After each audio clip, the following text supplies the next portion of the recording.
In the Republic, Plato looks to outline the just individual, which ultimately leads him to define the structure of an ideal society, and in doing so, ideal education. This dialogue could be interpreted as an extended investigation of education as a concept.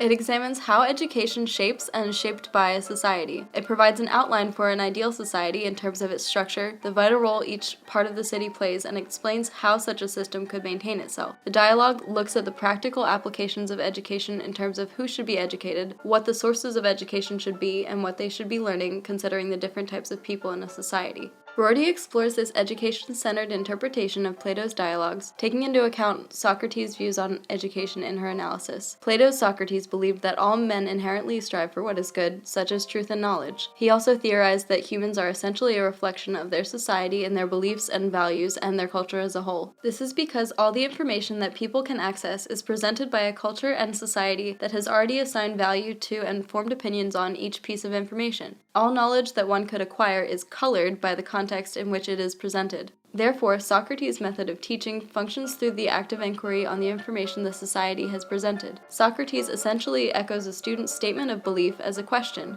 The student then examines the belief in all its aspects through reasoning to determine if the belief is actually true.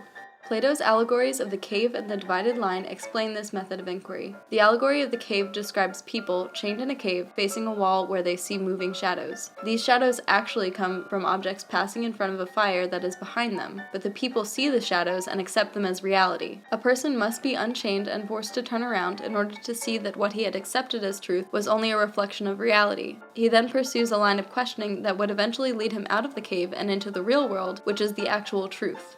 The allegory of the divided line describes this progression of inquiry as a natural process that men follow, from illusion to belief, belief to reasoning, and reasoning to understanding. The departure from the concrete is a crucial step in the divided line in that one expands a comprehension of concepts as concrete examples to being able to reason about an idea as an abstract concept. From reason, the progression of the divided line leads one to understanding and therefore truth. Plato's Socrates contradicts himself in this because if men naturally follow the process of inquiry, it does not make sense that they have to be forced to realize that the shadows they see are not the absolute truth of reality. One of the reasons that the people in the allegory of the cave are convinced that the shadows they see must be the only reality is because of their consensus. People are an expression of what they have been exposed to. No opinion is unique because opinions are a reflection of the way that society has presented information to its people. Therefore, in a society governed by rationality, all reasonable people should theoretically be on the same page. Any difference in opinion is indicative of some kind of misunderstanding or a personal error in reasoning. Disagreements can also reflect disagreement within a society. The ongoing process of inquiry within a society reveals opposing viewpoints. Pursuit of rational argument between opposing views eventually reveals truth. The process of inquiry does have a fundamental problem in its inherent circularity. If one does not know the answer to a question, there is no possible way to find the correct answer or recognize an answer as being correct. Conversely, if one does know the answer, there is no point in even asking the question to begin with. The solution to this circularity is the existence of a soul that is omniscient because it is eternal. The soul inherently knows what is true and guides the questioner to the answer. Educators should push students to question their own beliefs. Through the process of inquiry, students examine these ideas and expand upon them to discover truth. Socratic inquiry appears to uproot beliefs without providing anything of substance to take their place because some questions simply do not have attainable answers. However, Socratic inquiry actually just reveals that the initial beliefs had no real substance to begin with. In this, Socrates differs from Protagorist and Sophist views, which aim to determine what will help an individual achieve personal success rather than discover truth. The discovery of truth is the ultimate goal of inquiry in Plato's ideal society.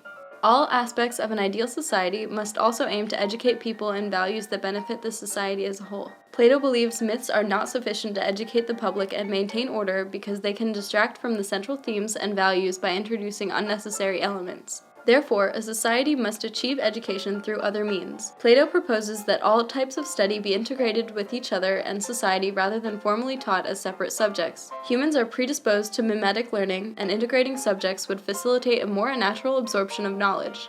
Learning that is fully integrated into the aspects of a culture is the most effective and seamless way for a society to educate itself. A society that centers itself around education must take into account the ways that its individual members function. The society must also focus on the nature of its members' individual and collective desires.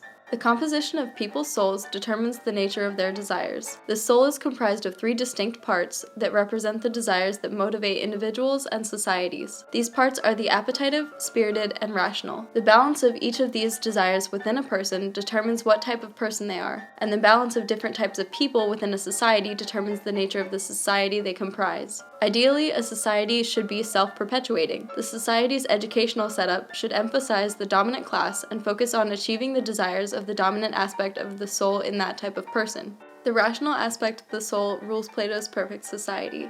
Plato's society must therefore have wise and rational leaders, backed by a class of soldier guardians to uphold order and maintain justice, and a third class of producers to serve as the base of the structure. The wise rulers, commonly referred to as philosopher kings, must have an education that helps them develop rational thinking habits and facilitates the discovery of truth through logic. They must understand the harmonics of the universe so that they can apply this understanding to the way they govern society. Although these philosopher kings prefer to contemplate patterns of the cosmos and ponder philosophical questions, they must attend to their duties in governing the state. They do so not necessarily out of any sense of obligation, but more out of habit. It is only logical to do so, seeing as they are rational by nature. Philosopher kings are all the same type of person, which implies that they have similar backgrounds in terms of education. They are also like-minded in the ways that they think and reason. Because they are inherently on the same page, pursuing philosophical inquiry is easier. Through political discussion, philosophers both reflect and shape public beliefs.